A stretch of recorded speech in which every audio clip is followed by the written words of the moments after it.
Bismillahirrahmanirrahim. Assalamualaikum warahmatullahi wabarakatuh. A'udzubillahi minasyaitonirrajim. Bismillahirrahmanirrahim. Alhamdulillahirabbil alamin. Wassalatu wassalamu ala asrofil anbiya'i wa mursalin sayyidina wa maulana Muhammadin wa ala alihi wa sahbihi ajmain. Amma ba'du. Yang terhormat dan yang berbahagia seluruh ibu-ibu Dharma Wanita Persatuan dan kaum muslimah yang berbahagia. Syukur alhamdulillah kami ucapkan kehadirat Allah Subhanahu wa taala. Pada hari ini kita masih diberi kesehatan, bisa melaksanakan puasa di bulan Ramadan dalam keadaan sehat walafiat dan senantiasa mendapatkan ridho dari Allah Subhanahu wa taala. Sholawat serta salam tetap tercurah limpahkan kepada junjungan Nabi besar Muhammad Sallallahu Alaihi Wasallam. Bulan Ramadan adalah momen di mana seluruh umat Islam memburu amalan-amalan solihah. Padahal mestinya amalan-amalan baik itu seyogyanya dilakukan dalam kehidupan sehari-hari. Karena bulan suci Ramadan adalah bulan yang penuh keberkahan, ampunan, dan rahmat serta kasih sayang dari Allah Subhanahu wa taala. Pada bulan Ramadan selalu identik dengan kegiatan tadarus Al-Qur'an. Karena tadarus saat di bulan suci ini memiliki 5 keutamaan. Yang pertama, mendapatkan pahala yang berlipat ganda. Yang kedua, menjadi obat untuk jiwa dan pikiran. Yang ketiga, mendapatkan pertolongan di hari kiamat. Yang keempat, sebaik-baiknya ibadah. Dan yang terakhir, dihadiri malaikat. Al-Quran sebagai obat bagi penyakit dan sebagai petunjuk serta rahmat bagi orang-orang yang beriman. Allah berfirman dalam surat Yunus ayat 57. A'udzubillahi minasyaitonirrajim. Bismillahirrahmanirrahim. Ya ayuhan nasu qad ja'atkum mau'izatum mir rabbikum wa sifa'ul lima fis sudur wa huda wa rahmatul lil mu'minin. Yang artinya begini. Wahai manusia, telah datang kepada kalian nasihat dari Rabb kalian dan sebagai penyembuh bagi penyakit yang ada di dalam dada, sebagai petunjuk dan sebagai rahmat bagi orang-orang yang beriman.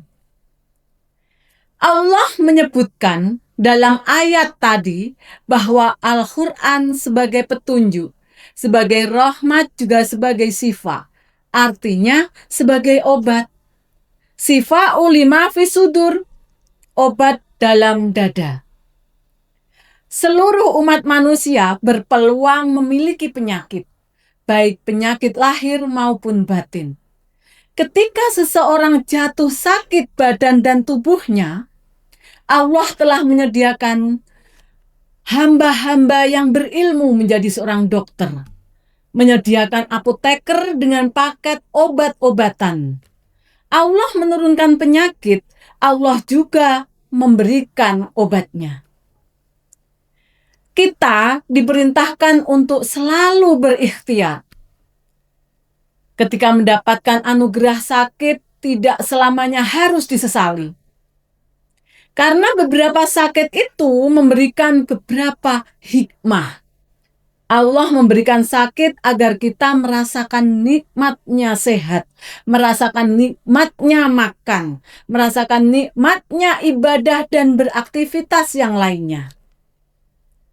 Sesungguhnya sakit itu dapat mensucikan dosa-dosa kita, menutupi kesalahan dan mengangkat derajat kita. Selain penyakit fisik yang sering kita rasakan, sesungguhnya kita itu lebih sering mengidap penyakit hati. Penyakit ini justru sering membuat kita tidak sadar, bahkan membuat kita terlena, penyakit ini lebih berbahaya jika kita tidak segera mencegahnya. Penyembuhan dan pencegahan terbaik adalah kembali kepada Allah dan Al-Quran. Apa saja sih yang termasuk penyakit hati itu apa? Contohnya, riya, suka pamer, iri dengki, sombong, ujub, merasa soleh, pemarah, dan suka bergunjing. Na'udzubillahi min dzalik. Semoga kita dihindarkan dari penyakit-penyakit hati itu.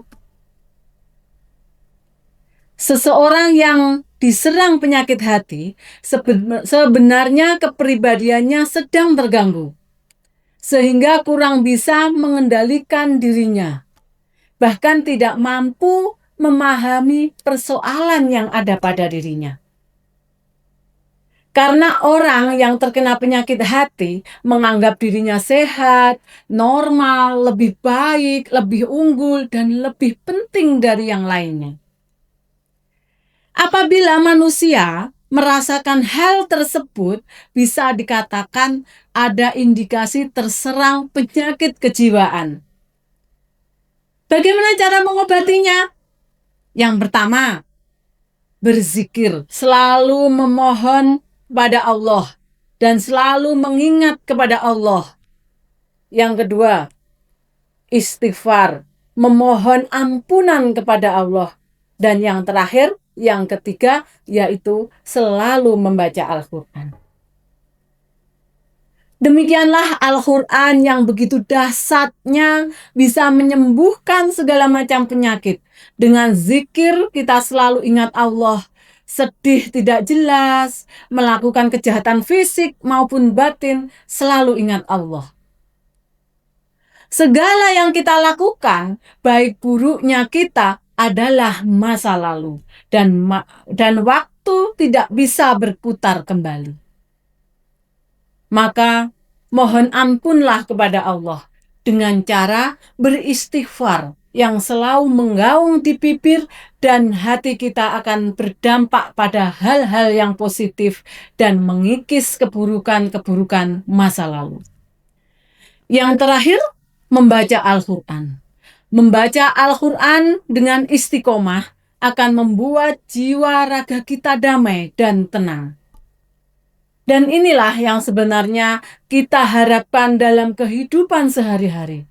Berharap hanya kepada Allah dan yakinlah bahwa Allah akan membantu menyelesaikan persoalan-persoalan kita. Kurang lebihnya mohon maaf. Wabillahi taufiq wal hidayah, waridho wal inayah. Wassalamualaikum warahmatullahi wabarakatuh.